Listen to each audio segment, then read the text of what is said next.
nombre es Isela Victoria.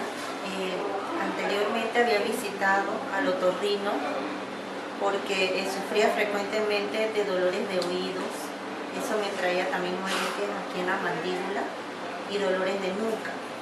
Al estar con los frenos, o sea que hacerme lo que es el tratamiento de frenos, noté que se me fue todas las molestias, sobre todo de los oídos, de los dolores, me daban fiebres, y de la mandíbula no tenía dolor, en el cuello tampoco.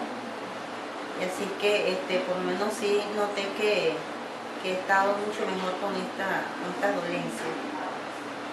Muchas gracias.